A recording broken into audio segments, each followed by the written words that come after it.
Welcome, everyone. This is Ryan Hoyme, Director of Social Media for Bon Mattel. And today we have Paul Kleiman. Welcome, Paul. Thanks, Ryan. How you doing? Good. So we're going to be talking about your product, how you launched it, about education, about a little bit about everything. So what is your background as a massage therapist then? Well, I worked for several years with Burke Williams, which is one of the kind of big day spa companies out here in California. And that was after I originally studied shiatsu, as you know, and then went over to Burke Williams. I was there for several years, so I got a lot of experience just working in the spa atmosphere and doing a lot of Swedish relaxation in addition to deep tissue, in addition to the shiatsu. So that was mostly my working background. Okay. And what did you do before you got involved in massage then? Oh, yeah, well, I did a lot of things. Mostly I was a lawyer right before, and a writer right before I became a massage therapist. As somebody once said, I decided to stop stressing people out and make them feel relaxed. So, yeah, so I was a lawyer for a while in New York and then out here in LA, and then I started writing screenplays and so forth. And I decided to I wanted something I could do that was flexible, and I looked at massage schools, and the rest is history. And why did you give up being a lawyer then? Oh, because I hated it. I'm going to try to get you to laugh that water through your nose, by the way. Yeah. Because it wasn't my my kind of, it wasn't in my personality to have all that confrontation and yelling and screaming and that kind of thing. So it was very stressful to me. So you're more suited to be a massage therapist then, right? Much more, yes. Yeah. And also, I like the creative aspect, and I do like helping people feel better and all the good things that massage lets you do. So, yeah. Yep. And how did you get involved in teaching then? Would you say? Well, what happened was I had a couple of routines I used to do, like for the neck and lower back, and I used to trade with a lot of friends, a lot of therapists. And one day I was working on someone's neck, and he said, "That's really good. You should show me how to do it so I can do it to you." And so I showed him how to do it, and he said, "Why don't you see if you can teach that somewhere?" And that's exactly what I did. I did a workshop at my old school, and then just added another workshop, and it was fun. I really enjoyed it. And how long have you been teaching now? Well, I've been teaching for about 5 years, but I've been here at Charter College in Long Beach. Hey, Charter. And for about almost 3 years now. Yeah. Okay. And what do you like about teaching? Well, I like just sharing the information with the people coming up, and I like to see people really develop as therapists. And I always tell people that my job is not necessarily to teach them how to massage, but to get out of the way of what they already know and kind of help them find what really excites them in massage. And with teaching too, what kind of things do you really like, and things that you would like changed in the future in the teaching profession? Well, mostly I do like the idea that of having people with different backgrounds teach different parts of the curriculum. I think a lot of schools have like one teacher doing a lot of everything, and I'd like to see more, experts in anatomy doing the anatomy part, and people with a lot of experience in practical massage doing the technique stuff. So it's kind of splitting the workload a lot. And I do think, we're seeing a lot more online education too, even though that has its limitations with massage, of course. But it's a good way to spread the word, kind of worldwide, and have people try different things. And then last year I visited your college where you work at and stuff like that, and your students were so impressed with you too. Well, thanks. They don't tell me that very often. Yeah, well, they need to. Yeah. But yeah, you appreciate me. That's good. You can see some of them are actually they didn't want to watch the whole time, so they're actually massaging each other in the background over there. Okay. So, okay. But yeah, we get along very well, and I've enjoyed being here quite a bit. We turn that light off that's over my head. It's shining my head too much. Yeah, you have a really bright aura right now. So. Yeah, turn that back one.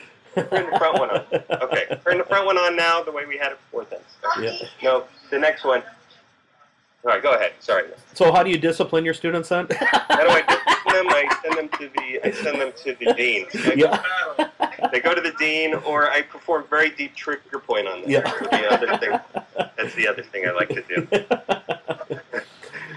Do you see there anything different with teaching a few years ago compared to now and stuff?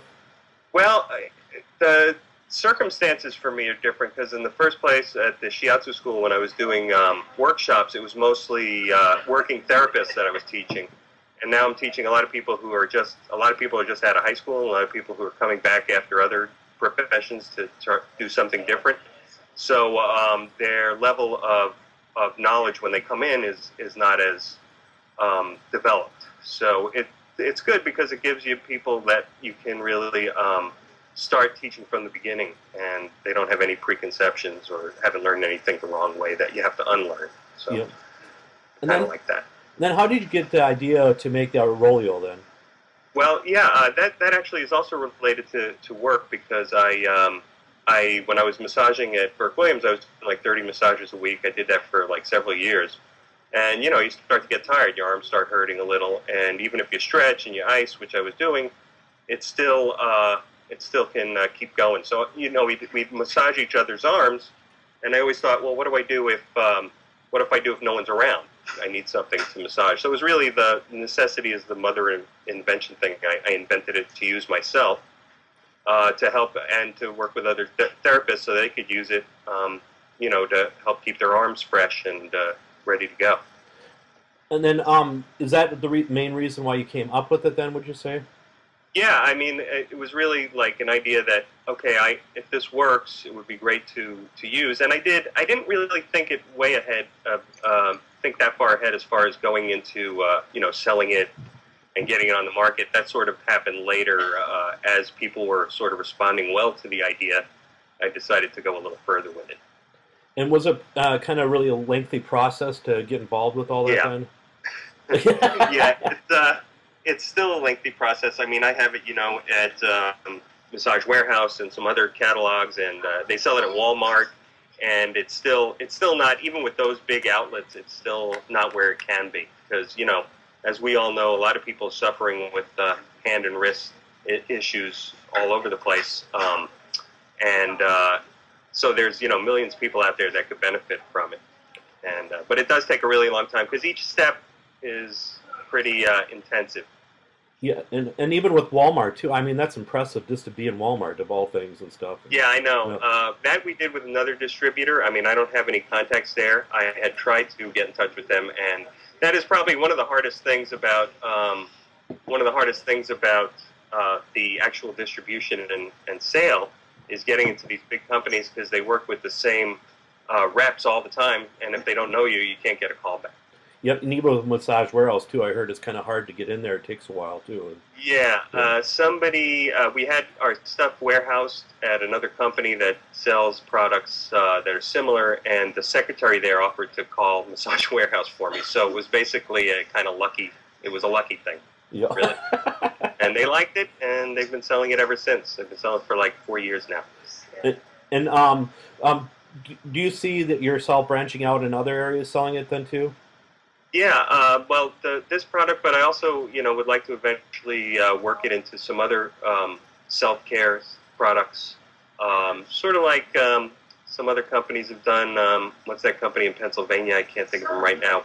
Positive Power, what do they call it? Yeah, I know what you're talking. What is that? They make tools and stuff like that. They make the back knobber and some others. They make a ton of different things, and I do think that that's good to do. I think just from a business standpoint, it's good to have a lot of products for profitability, but I want to make sure that they're good, effective, you know, and affordable things for people. So. Yeah, and that's the problem with some people too. I mean, sometimes it's just so outrageous for price and stuff, and especially when people first put them on the market too. Sometimes they try to recoup everything, it seems. And well, and also, and it depends upon how you're selling it and how much. I know there's enough product that does like works similarly to mine, Armade, that's like $100. I'm sure it's a good product. It looks great, but that's a lot for a lot of people to drop. Not a lot of people want to drop $100. So. Yep, exactly. And then, do you think it helped you being a lawyer to start in this venture? Yeah, well, it gave me a little confidence as far as dealing with just dealing with contracts and trade. I do my own trademark work and copywriting, a little bit of help. I help the patent attorney, you know, that kind of thing. So it does save money and give me a little bit of an edge, I think, in just knowledge-wise in getting going there.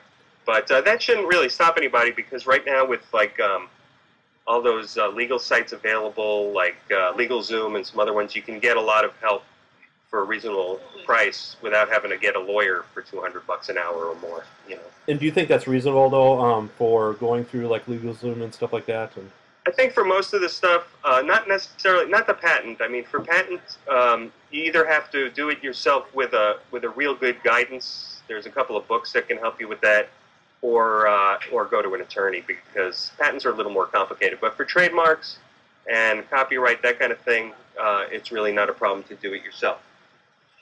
Quiet down there. Sorry, you kids. And what's the difference between all those three, the patent, trademark, and the copyright then?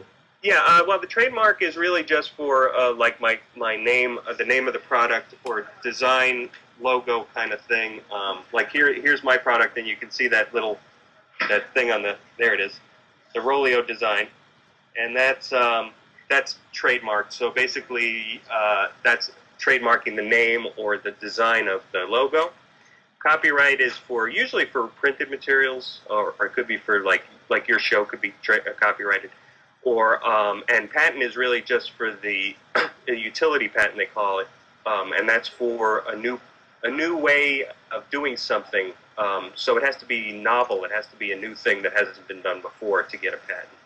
And the reason for that is because patents is actually a monopoly. It's a legal monopoly for 17 years on your idea. So it's they don't want to just give those away unless it's a really new idea.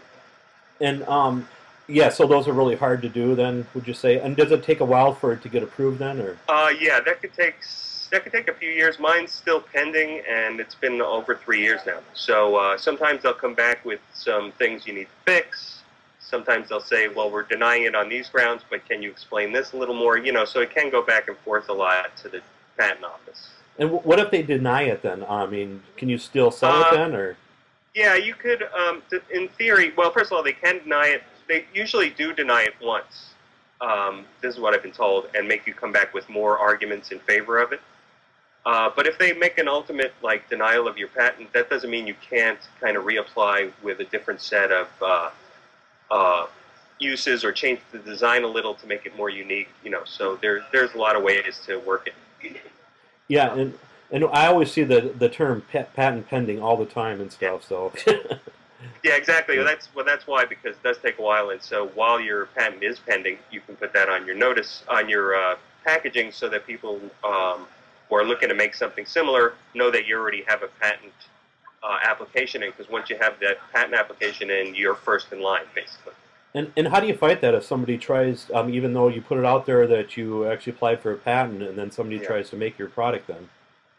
Well, you can, go through legal. I mean, that's the part of the thing about the patent. It costs a lot of money to get, but it also costs a lot of money to prosecute patent infringement. So, you can get a lawyer to do a cease and desist kind of thing.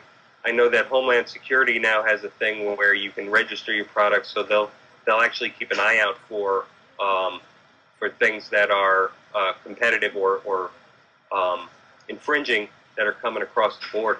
So that's another way you can protect your product. Wow, even Homeland Security. Wow.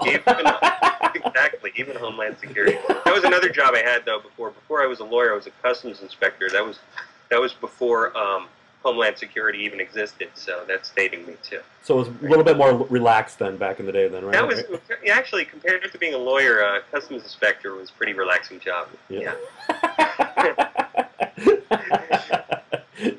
And can anything be patented then? Well, patents are really just for, well, there's a couple of different categories, like devices like mine, and then there's also things like chemicals, if you create a unique chemical reaction, you can patent that. Because a lot of products like that Dow makes and all these other big companies, those are just chemicals that do certain things, so they can also be patented. Wow, it's Yeah, it's confusing to the average person and stuff with all this information. and that's why for a patent you get a lawyer, because they suppose, they're supposed to know. Although now I'm having a big disagreement with my attorney because I think they messed up something. So you know, but that's why it's good that I'm a lawyer, because I could catch them messing up stuff. Yeah.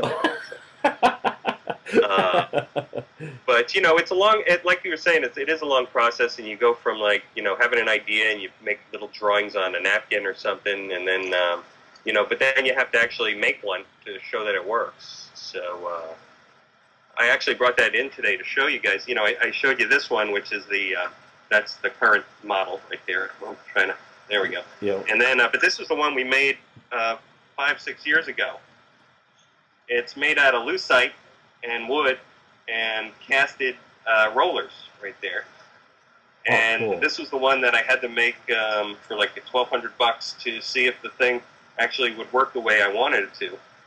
And so that's really where it started. And how do you go about to get distributors to actually make your products then? That also, I had a good connection for that, and that helped a lot. My father was in the not this business, but he made products and sold products through a catalog that he had. And he had a company here in Southern California that they worked with for years that made the products for him. So I went to them with this, and they have factories in China. It's actually not their factories, but they contract with them. And they set me up with a company they trusted, and so I pay them a little extra per piece to have it brought into the country. And the company I worked with was great. They did a lot of the prototype work for me, different designs, changes, and they also do the printing of the packaging in the same factory. So I basically get them in a box, already in the box, ready to go to the consumer. Oh, you do? Okay. Yeah. And how do you do with product control and stuff?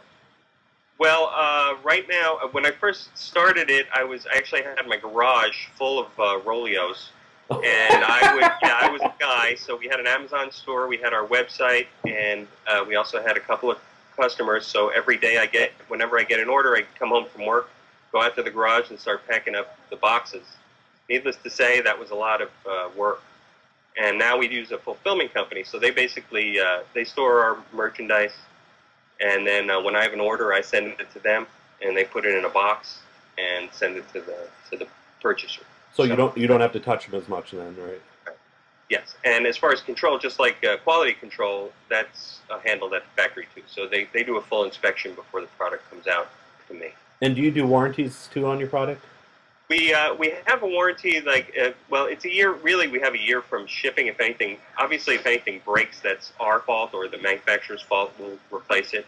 And also, we have a 30-day money-back guarantee, because we want people to know that we believe in this and that when they get it, that we think they're going to like it. And we've had tiny percentage of returns. So, pretty happy about it. Yeah, that's always a good thing and stuff. So, yeah. Yep, and then with the Roleo, did you come up with the whole packaging aspect too and stuff? And well, I had some ideas, but I actually hired a graphic designer to do the box for me, and that wasn't too big an expense. It was, but it was good to do it that way, because basically he would send me a bunch of different designs and say pick one until we got what we wanted, and I thought he did a pretty good job. And why did you decide on those colors then? The colors? Yeah, for the Roleo. Well, at the time we actually looked at Target.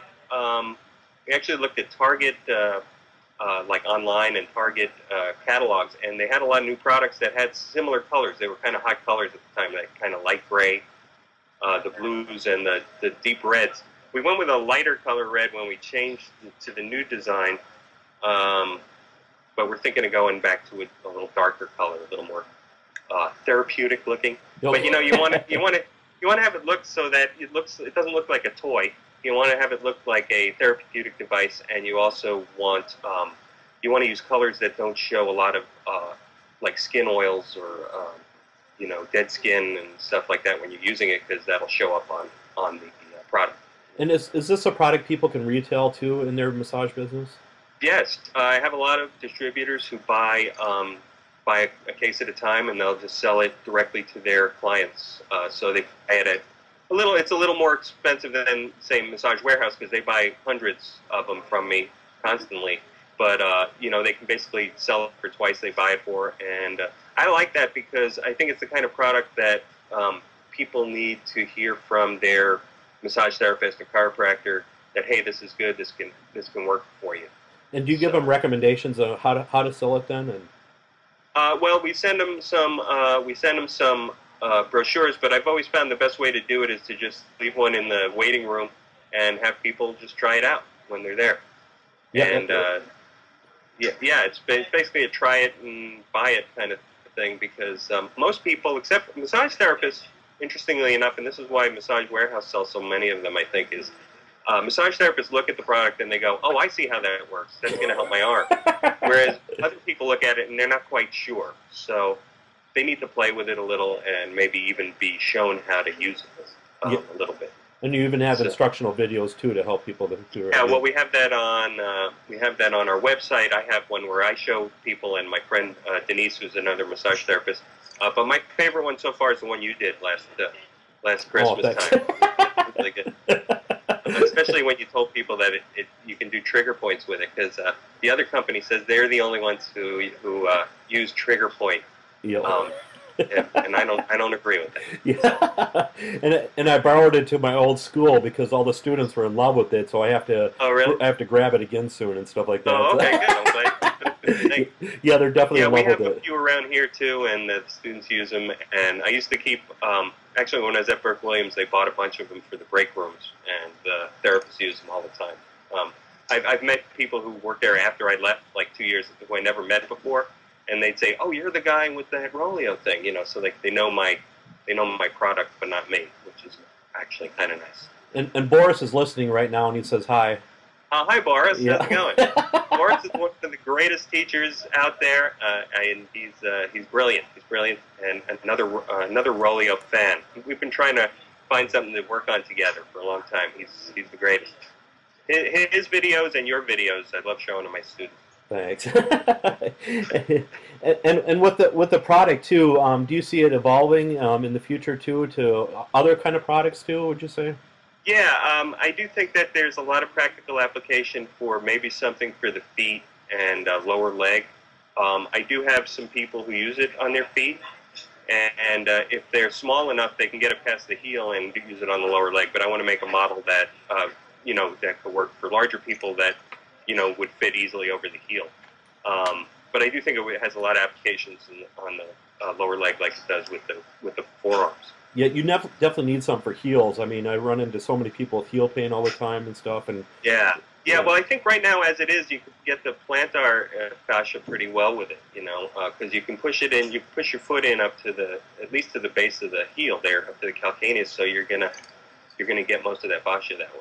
How much pounds per square inch can you push down on that then? Or I never had it officially measured. I should though, but I mean, the original version was a lot lighter, and we actually had some returns from Massage Warehouse from therapists who were saying that they liked it, but it wasn't strong enough.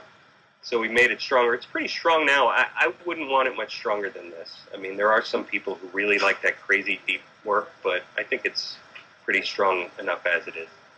Yep, and you recommend for people to get business insurance too when you're selling products like this? Yeah, you can't sell to like a Massage Warehouse or any other catalog without product liability insurance. They will make sure that you have it, and you'll have to put them on as an additional insured, which usually doesn't cost any more. But they want to have their name on their Scripto or Massage Warehouse so that they're covered too, and that's reasonable. And have people contacted you to actually purchase it, but put their own name on it and stuff too? Then we haven't really done that yet. Although I've talked to a couple of more like celebrity kind of athletes and so forth, and so I am looking into that possibility of having a private label, I guess, Rolio. I had the pleasure to interview Layla Ali, Muhammad Ali's daughter, for an article I wrote a couple months ago. I sent her one, so I'm waiting to hear back from her. Yeah. And but she's now, I won't hear back for a while because she's going to be at the Olympic Games doing the boxing coverage. But The other thing, oh, we do have a company called, the company that I work with that brings it in, they also sell it under their name. And I'm pretty sure that's actually might be where Walmart's getting it from, because they don't buy it right from me. Okay. And for your product too, do you have other partners then? Yeah, I have a couple of partners. I have one partner is a doctor who specializes in occupational rehabilitation, and he's a big fan. He gives it to his clients to use. He's documenting that so that he can show, he's showing basically that using that in addition to physical therapy and massage and whatever else will definitely be a faster recovery time. And a couple other guys who are sort of they're in the film business and they know a bit about marketing and have some good connections. So that's kind of their job in that side of things. And is business insurance expendy then? The business insurance, well, product liability is based on how many units you sell. So they'll ask you how many you sell, and then they'll set a price. I pay anywhere from like $2,000 to $3,000 a year, depending upon how many I'm selling. Yeah, it's not cheap. No, it's not. It cuts into your profit a little. Yeah. But you think about it, you got a lot of coverage, and someone could sue you. You can get sued for $1 million, so it's good to have. It's good to have that. Just like you have massage insurance, you wouldn't. You're probably never going to get sued, but you want to make sure you're covered. So. And does that cover everything? Any kind of problems? Any kind of legal anything then that comes up? It pretty much covers. Yeah, it pretty much covers anything coming out of an injury that is caused by the product. So. Oh, so that makes a little bit. So you can sleep better at night then, right? Yeah, exactly. And also, they cover like if something happens in your office. Somebody gets hurt in the office, but I'm the only one in the office, so it doesn't count. Yeah. My office is in my living room. Oh, yep. Same here, basically. So. Yeah. But it works for us, though. So. Yes, exactly. I like that. Yep, and it seems like a lot of work to get a product out and stuff like that. Do you see a lot of people failing at these kind of things then? I don't know a lot of people who've tried, but when I did it and I showed people it and I showed them the box and they're like, "Is this really in a store? Can I really buy it?" And so I showed a few people who were accomplished businessmen. And like, do you know how hard this is to do? I had friends who were one guy who was an inventor and had made a lot of money in the .com stuff like 20 years ago, and he was like he didn't know anybody who had been able to do this. So it is hard. But it's not impossible, and if it's a good idea, if there's a market for it, you'll find people that will help you. And that's the key, is finding people that will help you. And that's why making like a prototype so you can show it to them, so they'll go, wow, this works, is really the way to get going on that. And that's not, it's money, but it's not ridiculous. You can do that for a reasonable amount. Yep, definitely. Yeah, because it just seems overwhelming and stuff like that. So I'm starting to get into making products too and stuff like that. But again, it's a lot of work. So. It is a lot of work, and the idea is obviously the main thing. But then, keeping it really simple and having something that's not too expensive to manufacture. My favorite massage product is the Theracane. I carry it everywhere I go, and that guy has my utmost respect because that has no moving parts. It costs $30. It's very straightforward to make. It can't cost a lot to make, and but it works great. It's like a great product. So the idea is, I think, keep it really simple and make sure that it's effective and you can be successful. And how do you get people to use self-help products then? I mean, a lot of times they use them for a moment, and then the next day it's in their closet and stuff like that. Yeah, that's the problem with all these things they sell on TV for $19.99. Yeah. That's what happens to But you remember you get two of them though all the time. So. Yes, exactly. So you have two. That takes up even more closet space. Yeah. Now you have two of them in the closet.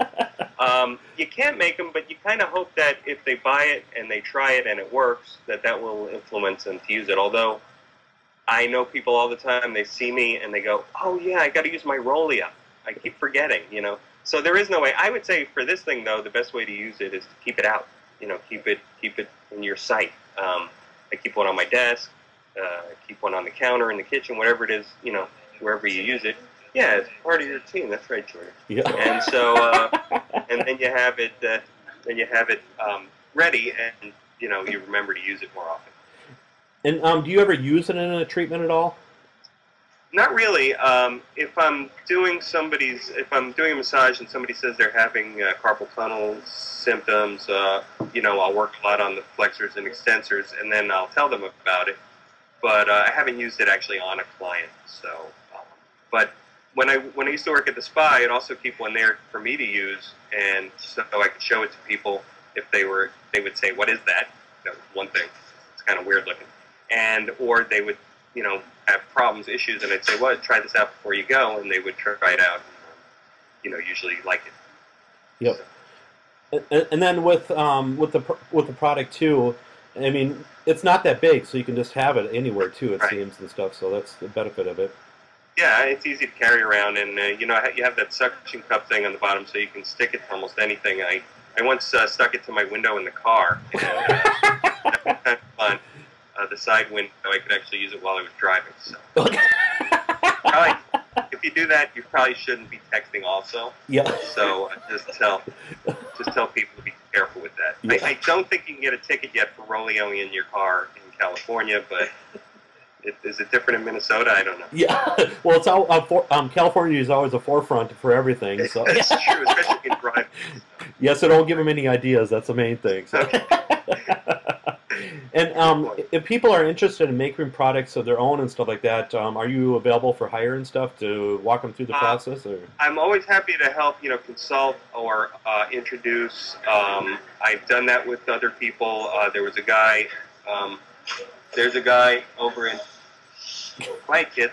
There's a guy over in let's see, he's actually a member of the California Massage Therapy Council. He owns a massage school here in LA, and he had a product that was for exercise-related stuff, and I helped him kind of get, we went to the place where I had the industrial design done, and he had them work on that, and, so yeah, to make manufacturing contacts, I'd be happy to talk to people, And the other great thing about that is that if we have a relationship as far as that business kind of thing goes, developing it, maybe we can also sell it eventually for them. So. Yeah. And do you see like an affiliate program in the future and stuff? And yeah, we want to get more involved in that, and like I said, like a bigger distribution program. The hardest part for me has been I'm not like a natural salesperson. I'm kind of a creative guy. So the hardest part for me has been the finding people who can really sell the thing, and also the money aspects, because you spend a lot of money making the product, developing the product, patenting the product, manufacturing the product. It just adds up. And then you're out of money and you can't market the product, which is really at least as important as making it. So that's my first advice to people is make sure you have enough money for marketing, because that's really what, in my business, that's really what we're always looking for is more money for marketing. And what's the hardest step that you've gone through so far? Well, the patent's been pretty tough, I got to say, because the patent office is very, picky, let's say. But that's just taken a long time, so that's not really the effort. I would say the hardest, again, would be the getting into different outlets to show them the product and get them to consider it seriously, because there is a network of people who sell to these big stores like Walmart and Target, and so the buyers at those stores are used to dealing with the same people over and over again, and they won't return other people's calls. Simple as that. So that to me has been really the toughest part. And would you say you had to send out tons of free product to people to evaluate it and everything else too? And yeah. I mean, you always have to give away a lot for people to experiment with it and see if they like it. And also just giving it to other massage therapists and physical therapists for them to have in their office, give it a try. I have one physical therapy practice here in California. They keep it in their office and in their waiting room so that people use it, and they have some brochures out there. They don't really sell it themselves, but they show it to other people, which I really appreciate. And it's nice too that you can adjust the pressure. That's the biggest thing I would say. Yeah, it's not a big difference in adjustment, but it does make a difference in the feel of it for sure. For some people, when it's really strong, it's kind of too much, and so just that backing off a little bit is enough really to make a difference. So. Yeah, that was an interesting part of the design, because we went from, like I showed you, the prototype has these kinds of springs. See, their springs are in between the rollers, so they pull apart. and that's where the pressure comes from. And this one is the spring is up here, so it's actually pushing down on the top roller. So they actually work slightly differently. So that was something we needed to figure out, because by putting it on top of the top roller, then we could add the pressure adjustment. When it was on the bottom, we couldn't do it. The only way to change the pressure would have been to have different gauge springs that you could change out, which would have had more missing, more parts to lose, basically. And it doesn't affect the median nerve much, then, would you say? The only time I had something happen, there was a nice young woman in Las Vegas who's a massage therapist at one of the casinos, and she told me she was using it one day. She called me the next day very nicely and said her arm, her hand got numb, and it hadn't gone away in a day. And I said, "What did you do?" And she said, "I held it on one trigger point for like 2 hours." Oh, I knew you'd like that one. Yeah. So that's the only time that happened, and it did eventually. The feeling did come back. So we haven't had any injuries, I must say. And my only other concern is that some guy is going to use it in a way that is not intended, and you know what I'm talking about, right? Yep. And that's why you have product liability insurance for people who just don't think. It's really, those are the ones you got to watch out. Yep, and a lot of times people aren't thinking at that moment when they're using it that way, just because they would just want their pain gone too. It's just like overtakes them and stuff. And and keep it being using for a long time. Although I do know a couple other people who've told me they'll sit and watch TV and they'll be using it for like an hour. But as long as you're not keeping it in one spot, it's okay. You can use it pretty much as long as you like it. Yep. And for myself too, I actually have a deformity in my arm, and that actually helps out the best, just because my arm is actually bent at a 45-degree angle, right at the elbow region and stuff. But that helped relieve so much pressure all the time and stuff. So cool. Yeah. Is that from where? Is that from like tendon, some kind of tendon thing, or? I was actually born with it like this, and it's actually a gun stock deformity, it's called, and stuff. So. Oh, I see. Yeah. Who had something like that was Les Paul, the guitar player. A lot of people don't know that his left arm was at a constant angle. He played sitting down because he couldn't bend his elbow. Yeah, yeah. Because even when I massage too, I can't fully extend my arm too. So there's at least 6-inch difference and stuff for length and stuff like that. But again, I mean, those kind of things I'm looking for all the time too, because I constantly have tendonitis all the time. So. Yeah, I met a lot of people who use it for things that it wasn't intended for. Even like my father, he has arthritis in his hands, and he finds that it really helps relieve the pain. I mean, it's to the point where it wakes him up at night. So, so it seems to work for other things in addition to the repetitive strain. Yes. And can you use oil or lotion or cream and stuff like that too, then? Or? I don't usually recommend it, and that's why we have the rollers on there, but it shouldn't hurt it or anything. I asked the manufacturer, and they told me that the rubber they use on the cushion shouldn't be, the integrity of it shouldn't be bothered by lotions or creams. So, as long as I think, clean it off the way you would a massage table with a little, alcohol solution or something, it's fine. And if somebody has really long arm hair, will that affect it too? That's what I was going to next, actually. Okay. The long arm hair, the best way to deal with that one is to just wear a shirt, a long sleeve shirt while you're using it. Okay. And that will still get you the pressure. Actually, it'll increase the pressure if you use a heavier, like a sweatshirt, because it'll make your arm a little wider circumference. And so that will actually increase the pressure, and it'll take care of the hair problem. Or would it be better just to shave your arm, or? Shave your arm. No, I don't know. I don't know if I won't go that far, unless maybe you're a competitive swimmer and you're shaving down anyway. Yeah. So I would go with the shirt. Yeah. And the most interesting other use that I heard for it is actually that it's very, it seems to have a very calming effect on children with autism. Oh. Yeah, because they like pressure. They like feeling pressure, like being hugged tightly or squeezed.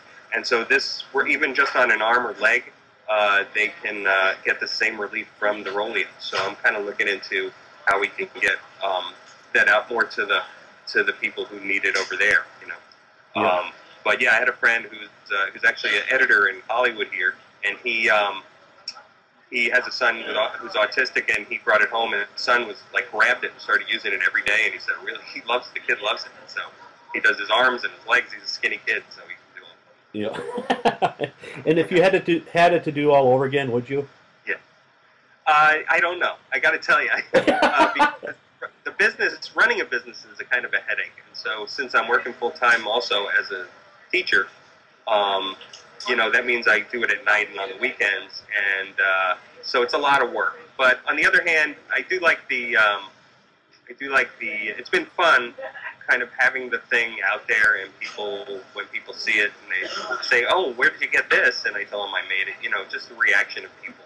And also, just occasionally I'll get a call from somebody who just tells me how much it helped them. And so that part I would love to do again.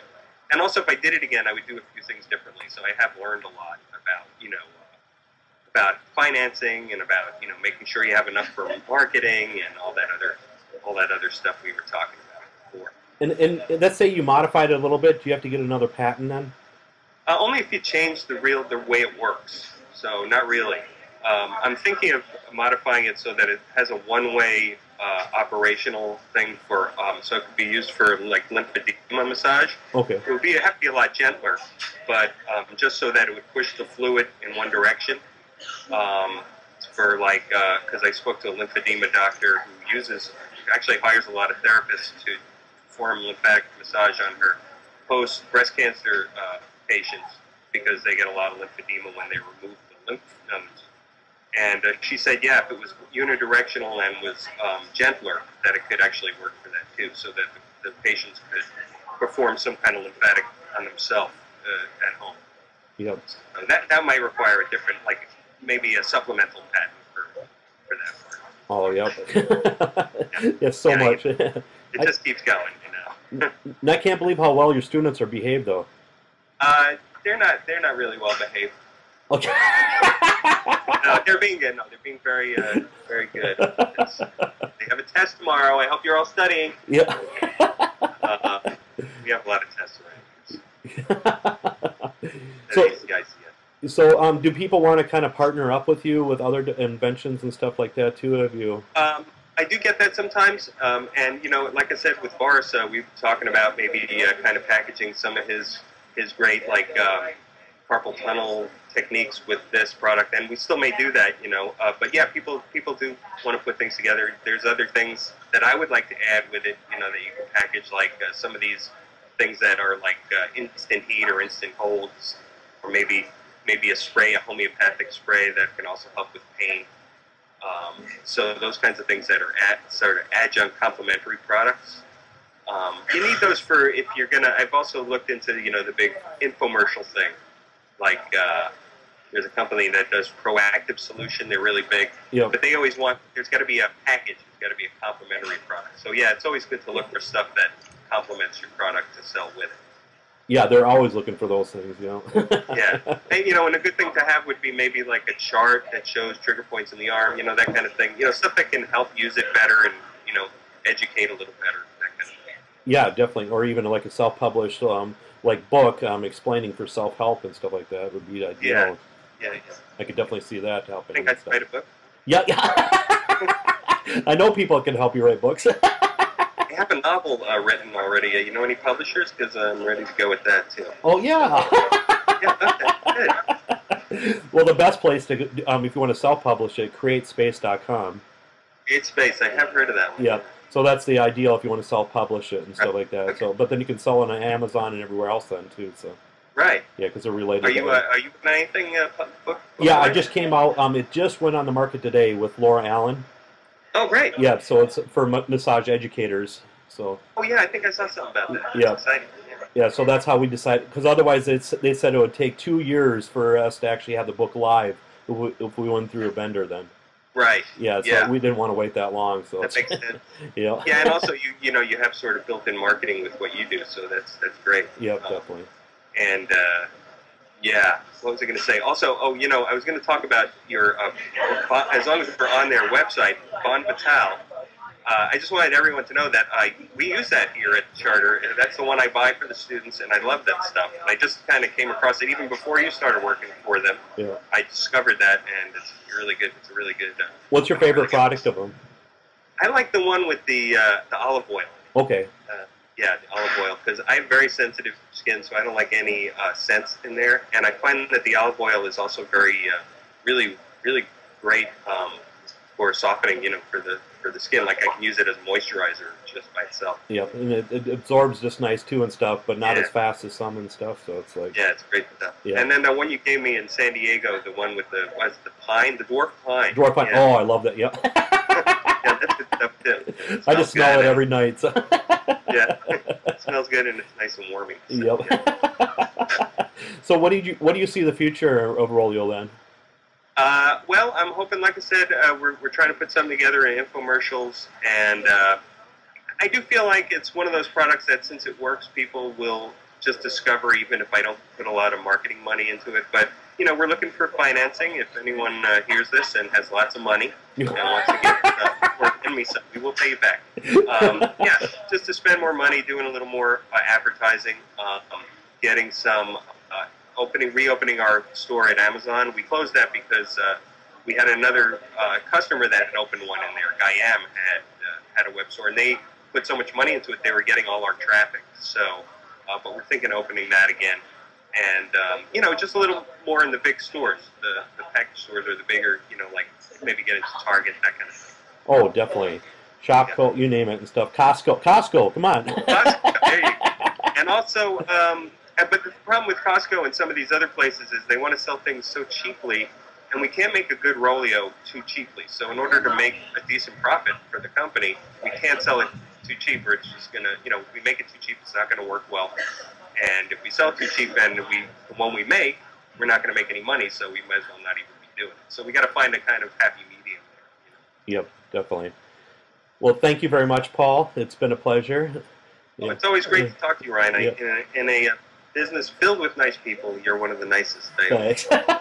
And I want to thank Long Beach Charter College and stuff for allowing you to do this while you're still supervising. I'm going to thank them too. I was very happy that they let us do this, and the students, you know, just doing it from the classroom is a lot of fun. So. Yep, exactly. So see some action in the background. So. Yeah, exactly. Okay, thanks, Paul. All right. Sure.